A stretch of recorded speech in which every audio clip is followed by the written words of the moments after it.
the tone, 0 hours, 0 minutes, Coordinated Universal Time. National Institute of Standards and Technology time. This is radio station WWV, Fort Collins, Colorado, broadcasting on internationally allocated standard carrier frequencies of 2.0.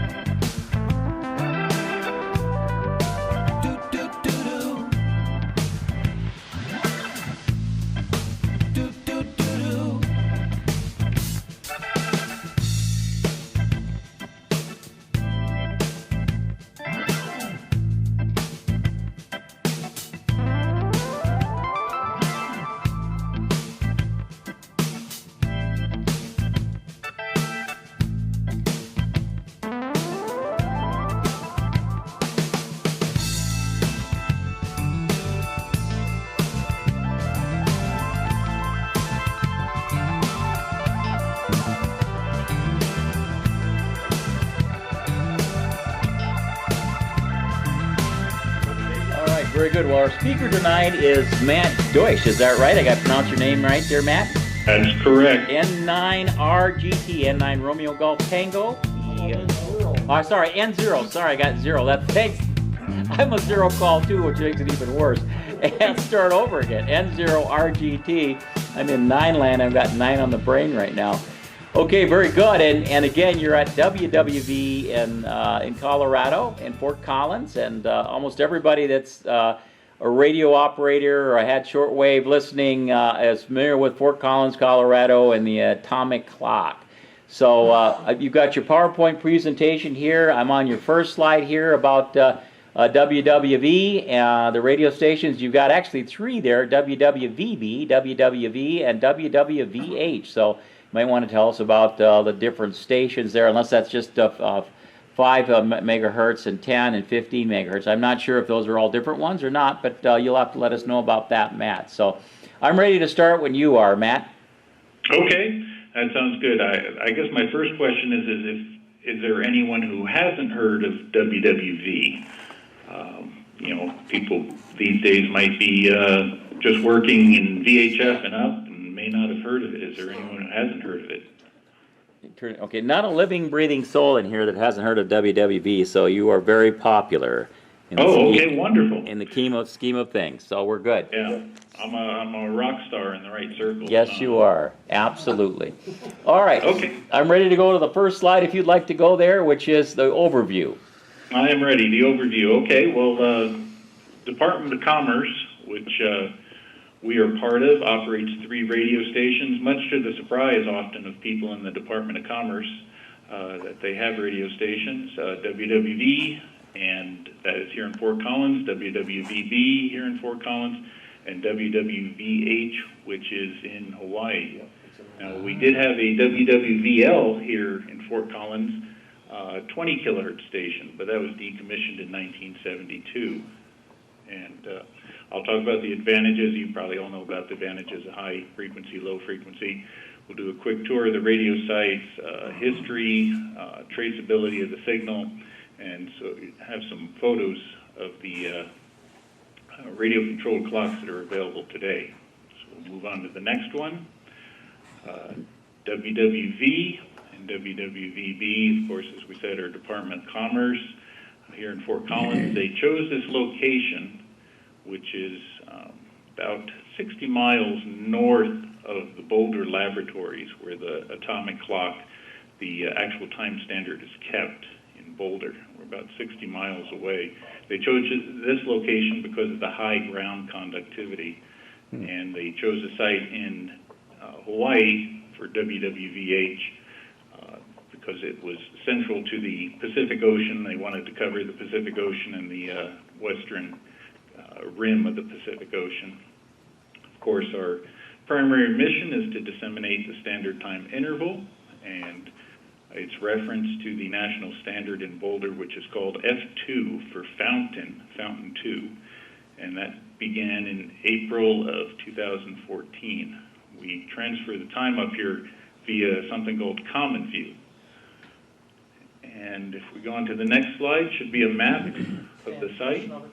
Question. I got Yeah. a question. Yes. Back on the previous slide, the first paragraph, it said due to high ground conductivity. And when you say high ground conductivity, do you mean that because of the altitude of where the ground is located, or are you expressing the fact that the ground is someplace that there is somehow better than someplace else? Like highly mineralized. Like Yes. Somebody explained to me ground conductivity, what made the ground highly conductive here, and that has long since escaped me. But you can go on the internet and see maps of areas of the country, and they do ground conductivity studies, and this area is very high, and hopefully no one will ask me to quote any numbers, but it is quite high, and there used to be a farm here, and they took it away from the farmer, much to his dismay, about 1959, and built the radio station. Stan, yes. they're only 50 miles from Pikes Peak. Why didn't they use Pikes Peak?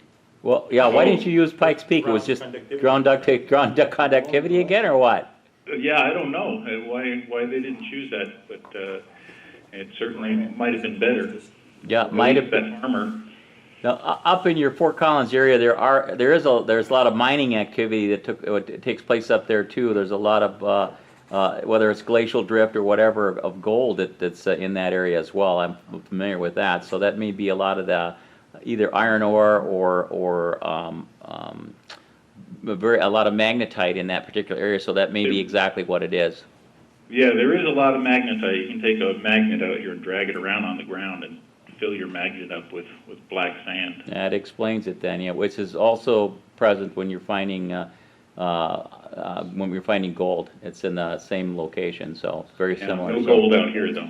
Well, too bad. You just haven't dug enough, maybe. But okay, very good. So we're looking at this really cool, nifty map now with the lake and the radio site here. So tell us about that. Now you've got a couple interesting looking antennas there as well.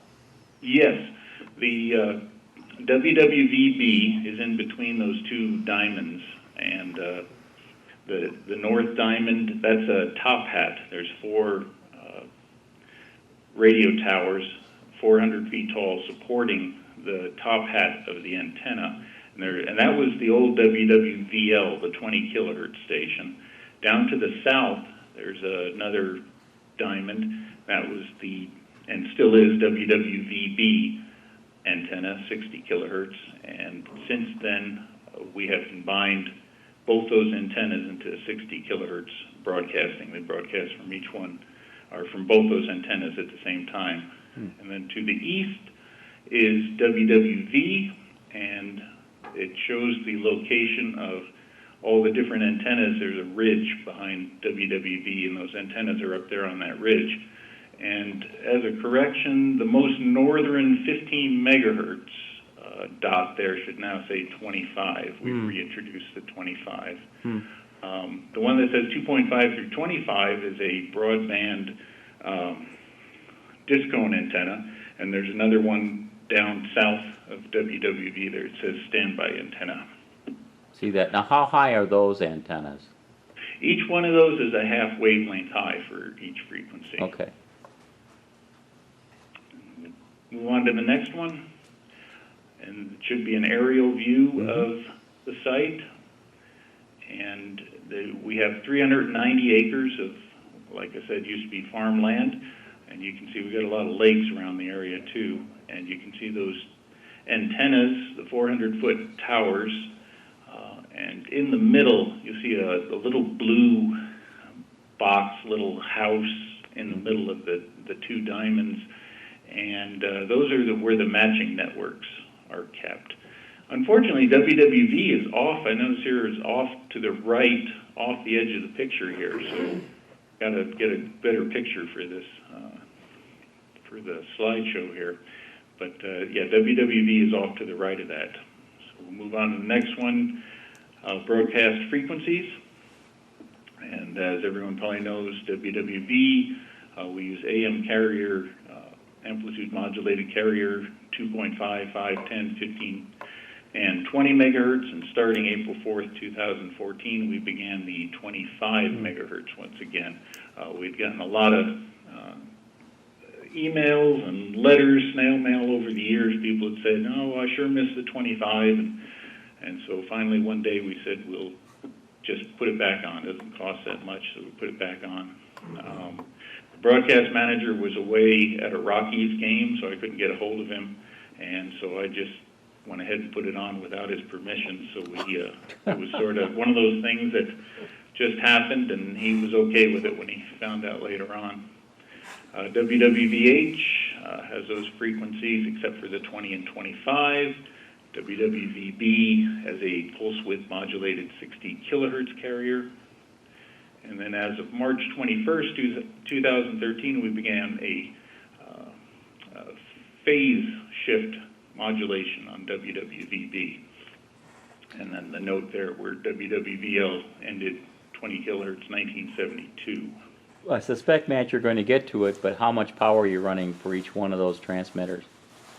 The 2.5, 20, and 25 megahertz are all 2.5 kilowatts. Okay. And then the 5, 10, and 15 are all 10 kilowatts. The 60 kilohertz is a 70 kilowatt broadcast right now. Clicking. Okay, information on the signals. Everyone probably knows that our primary mission is the standard time interval, the 1 second ticks that you hear. That is our main mission. We also provide frequency reference. Now that WWVB has gone to the phase shift modulation, we're not really a frequency reference anymore on 60 kilohertz, but all the HF frequencies are still, precise standard carrier frequencies that you can count on as being right on the money. We also have a phone service. If no one, or if you haven't heard of that, you can call the Fort Collins location here and the Hawaiian station.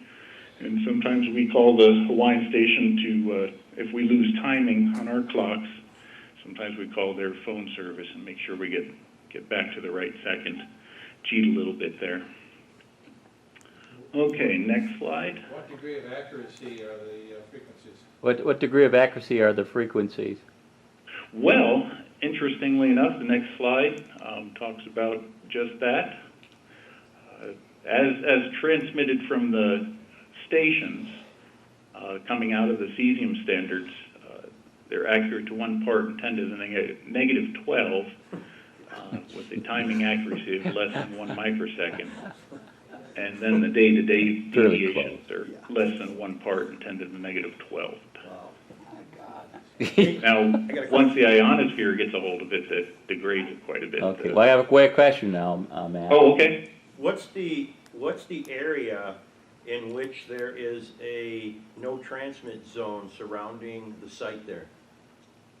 A no transmit zone? In other words, say I moved in right next door to your transmitter location there, and I fired up my 1.5 kilowatt AM and got on 3885 and started talking to all my buddies. Wouldn't that somehow create it would possibly create an environment where you'd have 2 signals getting into one, that sort of thing? Isn't there? No, not that I'm aware of. I have operated 2 meters and 70 centimeters here, and we have a guy at our front entrance who I see has a rather impressive HF setup out there, and I talked to him a long time ago, and he's never had any problem from us, and we've never had any problem from him. I always thought there was some kind of a quiet zone or something around your transmitter site over there, like within 5 miles or something like that. No, nothing like that for us. You can, we actually have an AM station about 2 miles south of us.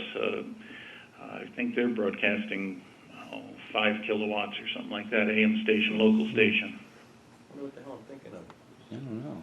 Probably the receive station. No, there was some reason why,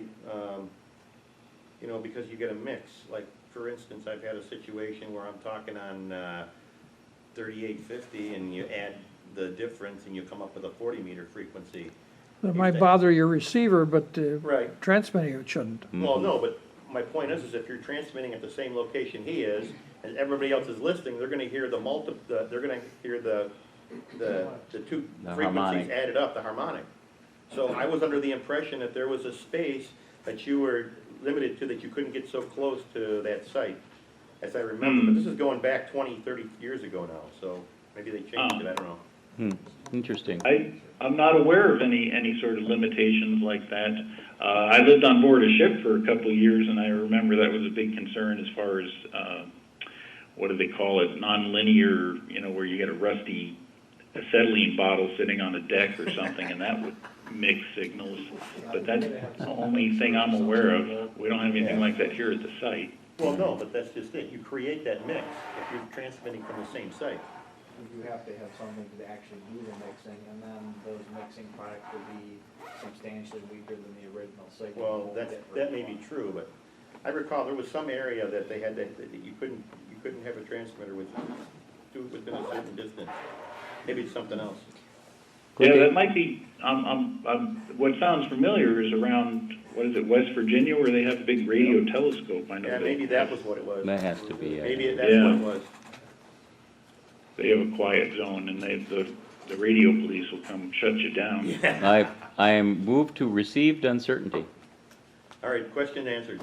Oh, okay, move to, what was it, received uncertainty. Okay, certainly there's uncertainty here, and WWVB, if you average long enough, you can recover pretty much the cesium standard 10 to the minus 12 frequency, which if you can get rid of the phase shifting, which I've seen some people have done in, was it QEX magazine.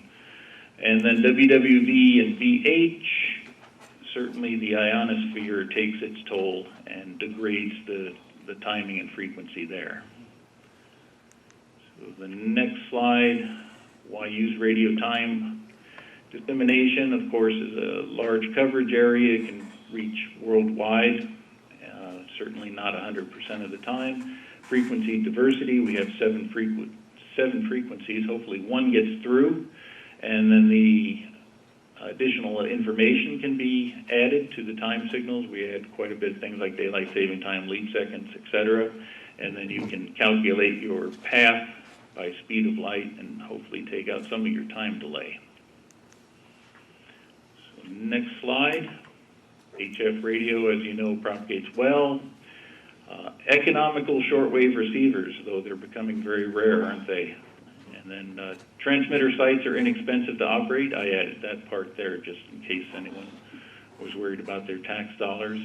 And quick rise time provides a sharp pulse compared to the LF transmissions, which has a very slow rise time. And the next slide, LF radio uses the ionosphere and the Earth sort of as a waveguide to propagate the signal, and so it stays very stable, and that's why you can recover the very accurate time and frequency from the 60 kilohertz. And the next slide, brief history. The WWV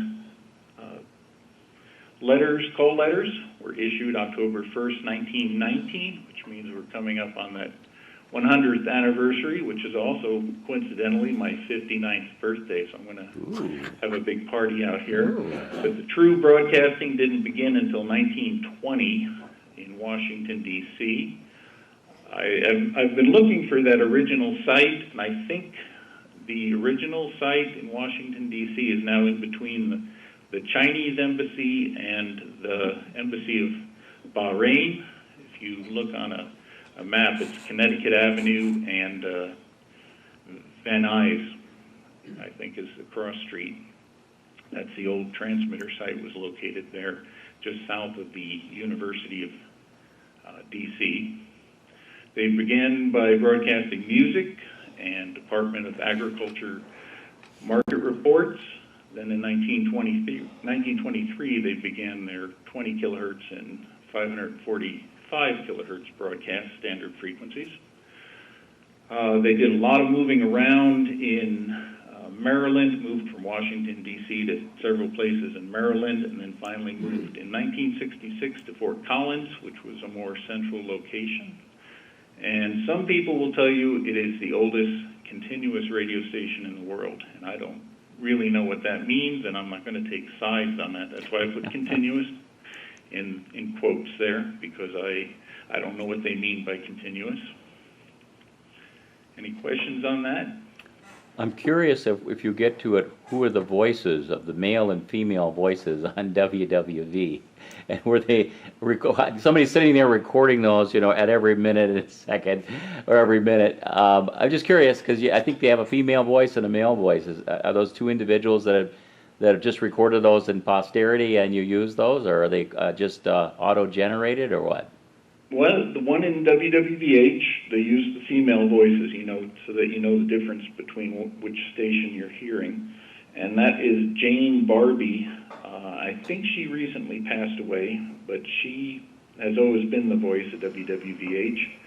And then the name of the gentleman that was the voice for so long here at WWV, I can't remember his name now, but it's in the Wikipedia article.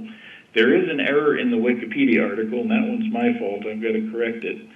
They talk about John Doyle being the next voice, and then it was replaced by a gentleman who's a talk show host in San Francisco, and that should be flipped. That's incorrect. When we switched time code generators about 1993, I think it was, we re-recorded the voice because the broadcast manager would not put a crowbar in his wallet and buy the voice from the company that owned it, and we were leasing that voice. And so we re-recorded it. Nobody liked it, and so we got rid of that voice, and we went with John Doyle. And so he is currently the voice of WWV. Cool. I think he has his own web page somewhere where he'll state that it's his voice. A question with regard to the 545 kilohertz. Why that frequency? 545 kilohertz. Why that frequency? The question. I think that I put that in terms of frequency when it was originally in meters, and I might just have that in front of me here if I turn my pages quick enough. I saw that just a little while ago,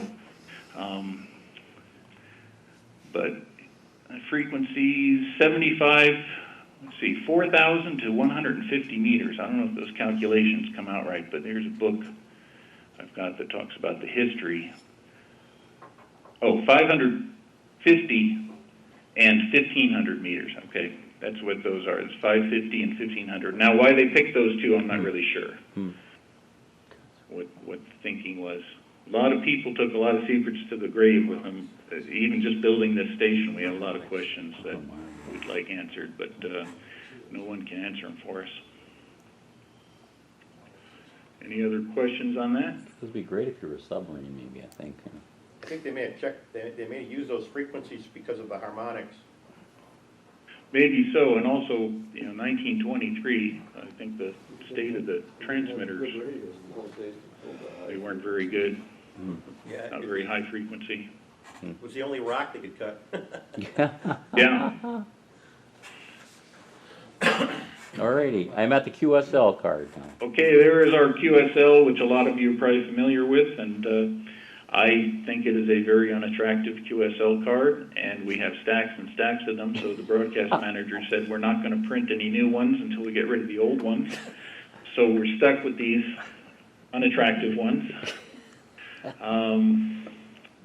So yeah, maybe someday. How do you get one? Pardon? How do you get one? Just send in a reception report. Just send us a letter saying you heard us on certain frequency at a certain time, and we'll forward it to one of our secretaries, and they will send you a QSL card. Can we send you a QSL card? Pardon? Can we send you a QSL card? That'd be wonderful. Yeah. We got lots of them on our bulletin board. People send us QSL cards all the time. All Excellent. right, cool. All right, next slide. Brief history. Okay, WWVH, 1948, opened up on Maui, and broadcast 510 to 15. You can still go see that building. It is owned by Department of Commerce still, by NOAA, and that building is still standing, and you can see the foundations where the antennas were set up. They moved to Barking Sands Navy Missile Base on Kauai in 1971. And the next picture should be the very beautiful WWVH QSL. Nice. That's a lot more attractive than what I have. So you might want to write away to them if you want a nice looking one. That's a good looking one. Yes. That is. And then the next picture, or I guess not a picture, a brief history of WWVB. Now this is something that is very classic federal government. There are filing cabinets inside this building here that even I have not gotten into. We got lots of filing cabinets, lots of old papers, and there's archives all over the Boulder laboratories, and that people haven't gone through yet. We wanted to write a paper for the 50th anniversary of WWVB here in Fort Collins, and we were going to release it in 1963. And then we found out, someone dusted off an old file and found out that it actually began broadcasting in Boulder in 1956. They radiated less than 2 watts on 60 kilohertz, but that was enough to get to the East Coast and prove that it was a good idea. Then on the 5th of March, 1960, it was assigned WWVB, so we missed that 50th anniversary. And they built the station here in 1963, and about a month before they moved to the Fort Collins site, the Boulder site got hit by lightning and destroyed the transmitter and burned down the radio shack that it was in. Oh, jeez. So they were off the air for about a month until they could move it up here. And once again, high ground conductivity is the attraction. Let's see, 1965, they added the binary coded decimal time code. By 1960s, we were radiating 13 kilowatts. The technician that was running the place at the time, he'd do maintenance on the transmitters at VB, and after he was done, he figured no one would notice the difference between 13 kilowatts and 12.99 kilowatts, and so every time he did maintenance, he'd turn down the forward power a little bit, and by 1994, we were down to about 9 kilowatts. We did some reading. So he was saving the life of the tube, so he was kept tweaking down the power. In 1994, we began a $1 million upgrade that lasted until 1999 to increase our power to 50 kilowatts. 2006, we increased it again to 70 kilowatts. Any questions on that? Yeah, we went from 20 watts. 2 watts. 2 2 watts to to 70 70 kilowatts. That's good. Another QSL card. Hopefully I did. Yeah. Hopefully I did a feed line upgrade. Yeah, we had a Question in the they say back. feed line. Oh, quite a question in the back. I was just gonna ask, what kind of a transmitting equipment are you using there? Right now, we use Continental transmitters, FRT 72 transmitters. They're Cold War surplus. They were from the Navy. They were used for submarine transmissions. High class. Good stuff. Yeah, the ones that were replaced, no one knew what they were. They were some sort of World War II transmitters that had been highly modified beyond recognition. And so we were more than happy to get rid of those because there was no schematics or anything, and the technician had everything in his head. Yeah, here we go. A lot of color in this card. Its base is green. It's another unattractive one, isn't it? Just can't It's like a win. Rorschach test. You can see other things in it, I think, you know. Yeah, I'm not sure what they were thinking, but we still issue those on rare occasions. We do get people that write in and send us, their, am I trying to think of SDR photograph of their waterfall chart, and I'll say, there's your signal, and we'll send them a QSL card. Wow. Because there is no Oh. voice announcement. There's one with a duck, mallard. Oh, 20 kilohertz, that's WWVL. We don't have those anymore. No, the duck died. Okay. Yeah, duck died, transmitter died. And the next picture is a lot of people ask us how we get the time from the national standard in Boulder to the radio site here. This is just sort of a simplified diagram. You say you've got a radio or a clock tower in town and 2 people far apart.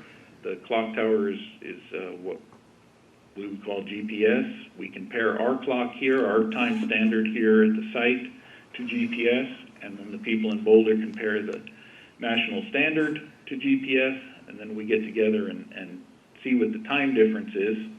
And of course, since they're the official reference, they are correct, we then adjust our time to whatever time they have. And you'd see in the picture here that if the guy at 11:59 was the reference, the guy at 12:01 would have to take 2 minutes off his clock to get it correct. And then the next picture, whoops. Oh, I think that's a dupe, right? Yeah, it's duplicate, so we've got to jump ahead. 1, Okay. 2, 3, 4, 5, 6, 7. Oh, yeah. 8, Okay. 9, 10, 11. Hang on. So, Okay, yep, common view time transfer. okay, so that's just one of the fancied up pictures I stole from someone else, and it's just a common view satellite. We have NIST Boulder, and then the radio station here, compare our times through a data link, do the subtraction, and we know what time it is. And so the calculation that involves GPS drops out of the equation. A lot of people accuse us of using GPS time, which isn't true. We just use it as something to compare to transfer the time. Interesting. And the next picture is of the WWV time scale. So that's what a time scale here at the site looks like. The white boxes on the lower left are cesium standards. They're about $30,000 a piece. Wow. We have 4 or 5 at any given moment. We average, and the rest of the stuff you see on the racks there is just computer equipment, and what it does is average all the cesiums together, and it does the automatic comparisons now. We used to, by hand, compare the time differences between the two sites, but now it's all computerized, and then there's buffer amplifiers there that distribute the 5 megahertz, which is our sort of our reference for everything around the radio site here. How much Any questions on difference that? between the cesiums? What's the difference between the cesiums? Time-wise, or Yeah, the difference in time between them. the difference in time between them? Yeah, it's like how much variance, because you're averaging them together, It's way beyond what we need here. This is all done on the nanosecond scale, and we only need microseconds. But the guy who runs this is out of Boulder. He set it up for us, and so the difference between the cesiums is very small, very minuscule, nanoseconds of timing difference. So he uses the information to compare to other radio sites around the world, other nations' time standards and things like that, and then we just piggyback off the time scale. We used to have our own cesiums, but it got too expensive for us to keep, so we turned it over to a different group in the NIST laboratories, and they pay for all the cesiums now. Saves us money. Okay, so that's the block diagram. block diagram, try to go over this quick. We got the cesiums on the left, averaged together, they produce the 5 megahertz. That 5 megahertz is then split between the 2 radio stations. Down at the bottom, 5 megahertz goes to WWVB. We have several time code generators up there. It's turned into the binary code and then sent on to the transmitters to be amplified and broadcast. At the top, we have the 5 megahertz is split. One goes to the WWV time code generators, which produces the ticks and the tones and all that other stuff that you hear. And some of the 5 megahertz goes to produce the carriers that are broadcast on the transmitters. So, any questions about that? Do you have any backup power there? Yeah. Yes, we do. We have 2 diesel generators that will carry us for about 4 days without refueling, that we can continuously, carry on our broadcasting. And somewhere in this PowerPoint, there are pictures of at least one of them. It's a big green Cummins generator. I forgot what I was going to say about the aggressive. But yeah, about one of them's 550 kilowatts and one is 250 kilowatts. So we're well covered for power. Excuse me. So the next picture, we'll go over this one pretty fast because you're all familiar with this. It just shows you the 500 or 600 hertz tones that we broadcast, and the silent period during the different parts of the hours, and the 440 hertz 1 hour marker, and then the different alerts, or what I want to say, like the geo alerts and storm information. GPS reports aren't there anymore. And then the next slide just shows you the code if you ever feel like going through and decoding by hand sometimes. Fun to do. Lots of bits to choose from, but kind of tedious to go through an example. But there it is if you ever want to decode it. Stan, Yes. got a question. What we hear coming over the radio, is that a tape recording or an MP3, or is that? Yeah. Is that It's actually? been digitized. The original voice that you would have heard up until 1993 was actually on a big magnetic drum, and it would just spin about 1 revolution per second. There was a big, pickup head that would drop down in the right place on that drum to pick up the announcements, and so it would piece together the announcement. Now it's all digitized, and all the announcements you hear are just on a small a board with a couple chips on it that are programmed to piece together the announcement. What about the every actual minute. tick? Pardon? What about the actual tick that you hear? The actual tick is generated from the 5 megahertz. That is, I guess you could say, produced uniquely live every second. That is just 1,000 hertz or 1 kilohertz tone, and it's just 5 cycles, I believe, 5 cycles of that 1,000 hertz, and that's the tick that passes through every second. Ooh, a picture of the old WWV. Oh yes, this is 1943 April. This is the one in Beltsville, Maryland, and what's interesting is that the WWV that you see in the bricks up there, they actually carved those out of the bricks when they demolished that building and brought it to Fort Collins to incorporate in the new building. There's all the engineers and technicians and the head of the time and frequency department standing there. And the one guy without the tie right in the middle, I figure he's the guy who does all the work. He's the technician, and he's thinking, I got work to do. I got to get back to it. I can't stand around with all you Stand pretty out here, boys. have a picture taken, yeah. Yeah, I got work to do. So the next slide shows you the WWV incorporated into the building that we have today. And we do use bicycles to go between the buildings. It's about 1,500 feet between the buildings, and so it's quite easy to just bike between them. There's just 4 of us here, and we operate both radio stations, and so we travel back and forth throughout the day between the buildings for different maintenance and operations and stuff like that. Yes. Do you guys have multiple shifts? Is it staffed 24/7, or does it run autonomously overnight or weekends? It runs autonomously overnight and on weekends. We're just here during what you would call regular 9 to 5 shift. Both radio stations at one time, back in the 60s and 70s, they did have a 24-hour watch, and there was an engineer and technicians. There was a crew at each radio station, and there was often wars between the radio stations, people stealing tools and tampering with other people's lunches and things like that. God. It was crazy. Good stories, though. You meet the old timers from those days, and they tell you lots of funny stories.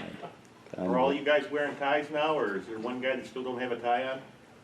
No ties. I don't know if I've ever worn a tie out here. And this is a great place. I'm sitting out here at a field site. My boss is 60 miles away. I haven't shaved in 2 days. Well, we've got a nice weather shot there on the next one with the blue sky and the clouds, and it looks like a storm maybe rolling in or something. Yes, that was taken one summer, many summers ago. That's just a sort of a long view of the WWV building. We have two satellite dishes out front. From time to time, we've done time transfers with Australia and Europe. Satellite time has been very expensive, so it's always been just when there's extra money around that we've done that. And then that ridge behind, you can't really see the antennas too well, but that's the ridge behind the building is where all the antennas are lined up. I can see them actually. Heck, yeah, they're just, yeah, You can see them poking up off the horizon. yeah, you can see them on the horizon. Yeah. See at least 3 of them. Where is the antenna farm relative to the mountains? Because they're pretty high there. Relative to the mountains? Yes. Is that what the question? Yes. Let's see, we're about, 10 miles from the mountains. You can tell from one of the pictures way back earlier in the PowerPoint, you can see the mountains. We're on the plains, but the foothills of the mountains do begin about 10 miles to the west of us, and then they just keep rising up, and Rocky Mountain National Park's up there and all that. And, so yeah, they get quite high to the west of us. So, but hopefully not interfering with our signal. Now we're to the screen room. Okay, next one's the screen room. Mm-hmm. Yes, that is a view of pretty much the important stuff in the screen room there. WWV. What we have is essentially 3 redundant racks, and we can pair the 3 racks to each other at all times to make sure that everything is identical between the 3 racks. The one in the middle is actually the one that's on the air. You can see the LEDs there is displaying the time. I think the next slide has a close-up of that. Mm-hmm. But the basic takeaway point is that there's 3 redundant systems built into each rack, and like I said, we can pair the 3 of them constantly, and if there's a problem with any of them, that one is taken offline, or if it's the one that's on the air, that one is shut off and another one is brought online until someone can find out what's wrong with the original one. Do you have the close-up of the time code generator? We're looking at that right now, yep. Okay, and that just shows you we have a keypad on the front. We program in leap seconds, DUT1 corrections, which are the double ticks that you hear after the top of the minute that tell you if the Earth is slow or fast. And, excuse me. And, so we program all our information in through that keypad, and then that just displays, you can see it 2014, day 36, and it was 20 hours, 51 minutes UTC at the time. And I think this is where the PowerPoint split, the ones I sent, so I got a quick jump over to the next one if there aren't any questions. Yeah. There's a light bar. There's a light bar underneath it. Does it have any significance at all? The yellow, green, and blue lights. Oh yes, that tells us our percentage of modulation, which used to do by ear, but one of the technicians figured that it was a lot fancier, and we're learning that the TV stations sometimes come around here and do news stories on us at like leap second time or daylight saving time, and so they like all the glitzy stuff. So we put lithid use patterns on the oscilloscopes and things like that, and they love it. Yeah. Yeah, they love that kind of stuff. It looks very mysterious. It does. So if it's fancy, if it looks fancy, we've learned to go with the fancy one and rather than the bland gray one. That's good. So the slide I'm on now is WWV controller. Okay, that is the original controller. When I say original, I mean the 1980s. This is what automated a lot of people out of a job. The engineer here got an 8086 microprocessor. He was very thrilled with it and wrote a program that would compare all of the time code generators to each other and look for code errors. We broadcast a subcarrier that has code on it, timing errors, and so on and so forth. And so it would run through every few seconds and look for transmitters off the air. And if there was any sort of problem, it would make a phone call to what essentially was a burglar alarm company here in town. And then they would page us, carry these gigantic pagers around on our belts, and they would page us after hours if there was a problem, and we would come in and look at things. So that got rid of the night shift, now that they could do that. That has since been replaced by I think a pick. One of the technicians decided he would replace that for some reason, wanted a project to do, replaced it with a programmable controller, and it calls us directly in parallel with the burglar alarm service, because they have let us down, unfortunately. They've missed some problems, so we have a parallel path now that goes directly to our phones. We get text messages and such that tell us what the problem is and so on and so forth, and we can come in and troubleshoot the problem. I need a quick drink of water here. Move to the prototype controller. Yes, that is currently the one that is, that was his project, the technician. That has all since been fancied up with nice engraved labels and all that, and that is now the one that's running the station or watching for all sorts of problems, and gives us the call directly when something goes wrong. So we don't have the 8086 running, and it worked fine right up till its last days. It's a long time. That's way back. Yep. Early 80s. 1980. Yep. And then the next slide, I think, is a bunch of ones and zeros. Mm-hmm. All right, well, over the years, we've often been accused of broadcasting the wrong time. Usually just one person will call and say, oh, you're in error, you've broadcast the wrong time, you broadcast daylight saving time too early or too late. So we started logging every single bit that we broadcast. And another basic stamp project, I think this was, and it logs every bit. And so if anyone can tell us an exact time where we were incorrect, we can go back and look at the archive and see. Usually if something does go wrong, everyone notices. The phone rings off the hook because everyone sees it. When one person calls and says you're incorrect, usually not the case. So, but we data log it now and keep it all on record, and we can see everything we broadcast. And then the technician that programmed this also sort of decoded some of it that we can look at a glance real quick what the day is, what the year is, and things like UT1 and lead second warning bit, things like that. All right. Any questions about that? We're good. The next picture is the original transmitters here at WWV. These went in 1966, and they can handle about, I think it was 15 kilowatts power transmit, and they were very expensive to run. I think they were originally designed for the Air Force, but don't quote me on that. They are TMCs, Technical Material Corporation in New York, I think, built these. They're Class A transmitters, are very expensive to run. And right about the time I got here in the late 80s, the facilities people had decided that they weren't going to pay our electric bill anymore. And so they turned it over to the stations to pay. And so we decided, or I didn't decide, the people here decided we were going to go with Class C, at least some Class C transmitters to save some money. So I think that's the next slide, yes. There are CCA transmitters, Class C transmitters. And so the 5, 10, and 15 megahertz are all Class C 10 kilowatt transmitters.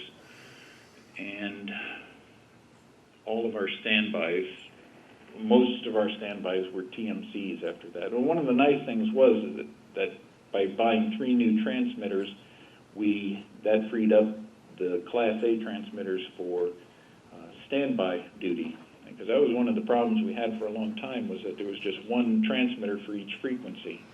And so when it went off the air, it was off until someone came in and put it back on the air again. So we have a lot of automated, I think every frequency now has an automated backup. Any questions about that? Nope. We're good? Okay, the next one, that's just the long hallway shot there. The interior of the building is sort of a U-shaped, a horseshoe-shaped.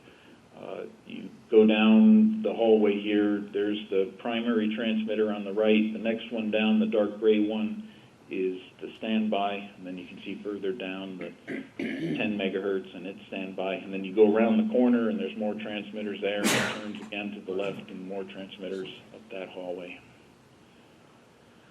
And then you can see we got schematics, which hanging on the far right of that picture, you can see we got schematics of the transmitters hanging up there. Oh, sure.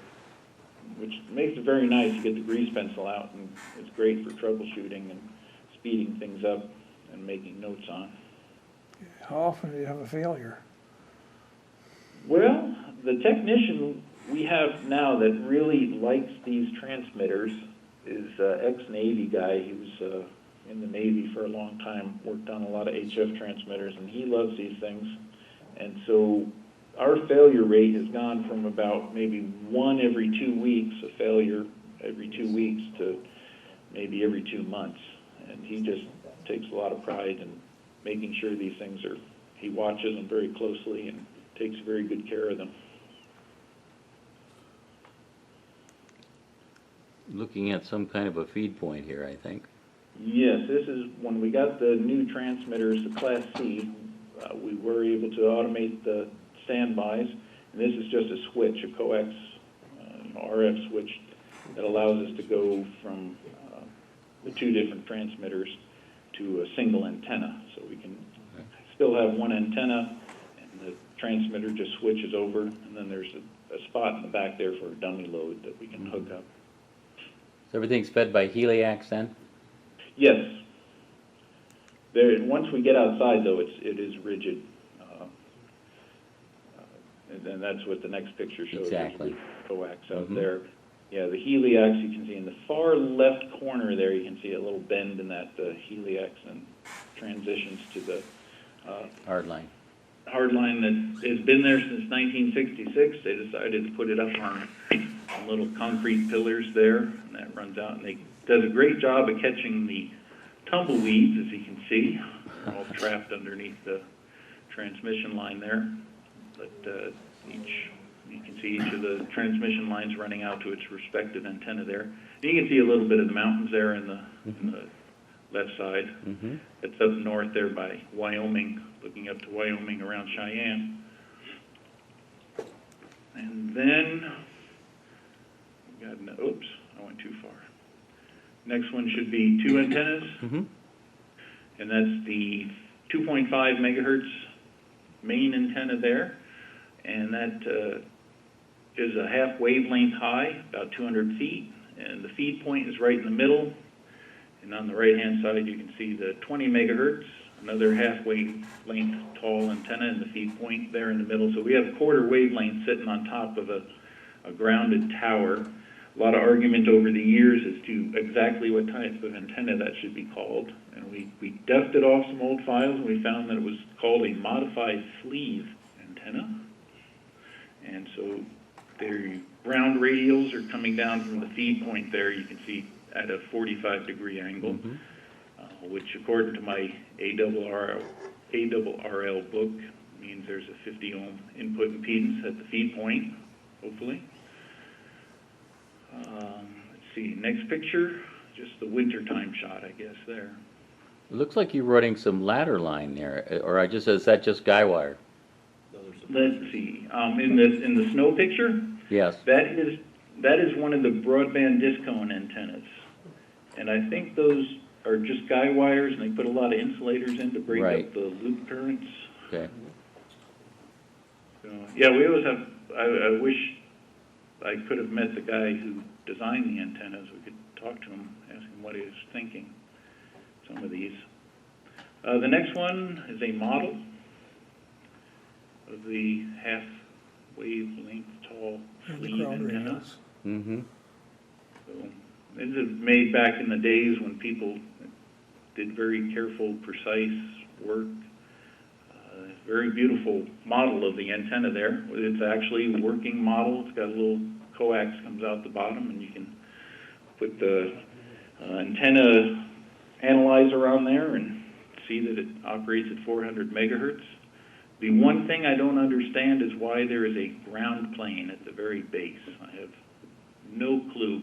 They put it on the smaller antennas, but the 2.5 does not have a ground plane like that on ground level.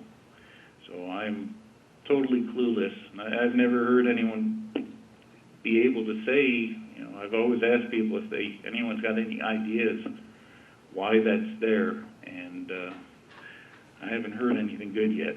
Anything that explains it. So, must have had an uncle in the cable business or wire business, and he needed to buy a wire. Running over too far, am I? No, it's fine. You're the poor man's timestamp here now. Okay. Poor man's timestamp, WWV receiver on one channel of stereo, and then you put your audio data on the other one. So that was one very simple way to use WWV. And if you look at the next slide, if anyone's familiar with occultations of asteroids, what they do is set up people, the National Occultation Association or something would set up people across the country and tell them when to look for at this certain star and when it would wink out and come back on when the asteroid passed in front of it. Then they would coordinate their locations and the timing by using the poor man's timestamp, and they'd gather the data together and they could make a silhouette of the asteroid as it passed in front of the star. So, you know, for quite a while there, it was very interesting because it was, you know, people that were maybe worked at 7-Eleven or truck drivers during the day, and they were doing cutting-edge science at night by, you know, watching occultations. And the next slide just shows a few more of those where they could figure out the diameter and shape of asteroids. And then the next one after that is the time of day service. Once again, that's what it looks like. You call in, you get music on hold, which is our voice announcement. Any questions about that? Okay, and then the next one is WWVH. There's, of course, they have the beautiful front entrance. And then the next after that is just the island of Kauai. It shows their location on the island. And the next one after that is an aerial view of their location. It's really tough duty, I could see there with the ocean just not far Oh, away. yeah. Yeah, tough Yeah, job. you know, it's interesting to talk to them because they say, well, you ask them when the last time they were out on that beach, and they're like, 20, 30 years ago. You know, there's beaches everywhere, so I guess they never go all the way to that beach. Jeez. Yeah, you know, it's sort of like the mountains here in Colorado. It's just everyone takes them for granted. But those steel towers no longer exist. They've been replaced by fiberglass. Because of rust, salt air? Yes, that one thing that they have to deal with that we don't have to. We have a very arid climate here, and we deal very little with rust. And they're the exact opposite. It's a very harsh environment for them. They're always doing maintenance. Next picture is just another pretty picture of the front. Next one after that shows their 15 megahertz transmitter, which is a water-cooled transmitter. If you want me to skip over any of this, let me know. We can jump to some other stuff. Yeah, we gotta wrap it up. Yeah, we're going to have to wrap it up in a couple of minutes here, yeah. So if you want to go to something that you think is really, really good, I can click to it. Oh, Okay. Let's see. The next one is VH antenna. Oh, the one after the VH, you see the tower tipping over. We got to knock down one of the towers, the 2.5 megahertz tower, and replace it with fiberglass. Let me see here. did you guys notice a big difference in gain between the old style steel towers and the new fiberglass poles, monopoles? I don't think there's a whole lot of noticeable difference. The one thing they did take away was the cardioid pattern. They decided that wasn't important. I will zoom fast through here and see if I can find anything that just is... let's see. About slide would be about 88 or so. There's something called the helix houses. That's the matching network at the antenna. If you go down, like I said, it'd be close to in the 80s. Oh, got it. Okay, a big tan house there. Mm-hmm. Okay, the next one, you go inside there and you can see that's our matching coil. That we have a 1 ohm antenna. Whoa. Yeah, it's we go from 1 ohm, the antenna itself is 1 ohm to the 50 ohm, the coax, you can see it on the wall there. How many So henries that's is our that matching. inductor? And the next picture shows you a shot from above it. Oh. How big is that the next- inductor? Pardon? How big is that inductor? Physical size-wise? Yes. It's probably, on that stand, it's probably about 7 feet high. 3 feet by 7 feet. It's like 1 henry. So when you're not using it for inductance, you could use it for a still then too? Yeah, it's pretty, isn't it? It's very pretty. Brew your own, you know.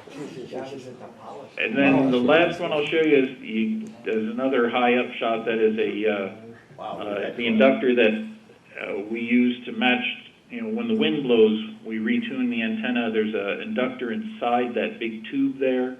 And that came from Annapolis. That's another, I think, World War II surplus type of thing Wow. going on.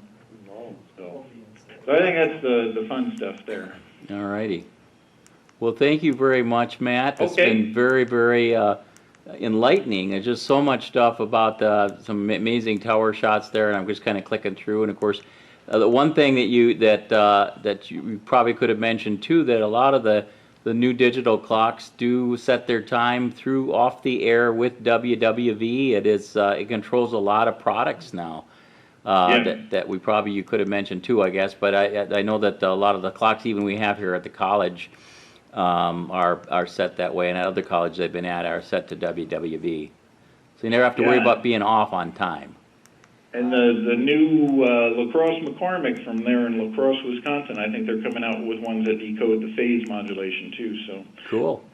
So those might be an improvement, probably for people further away than you are. Yep. Okay. Well, thank you, sorry Matt. we didn't get through all of it. One more question. Okay. How do you guys, or do you have any knowledge of how you guys are tied in with the power line frequency standard in the U.S.? Because I know that power line frequency is held to some pretty tight tolerances. Do they get that from you, or how is that disseminated to the power companies? That's a good question. I don't know, because I'd heard that a long time ago, and you hear these stories, and I don't know how many of them are true, that it was referenced to the 60 kilohertz at one time. The 60 hertz was referenced to the 60 kilohertz, and I just don't know. I don't know any power station people. I'd love to go find out how they synchronize and come up with 60 hertz, and I just don't have a good answer for that. All right. Well, appreciate it. Thank you very much. Okay. 7 You're very threes. Thank you. Thank you. You're welcome. Bye-bye.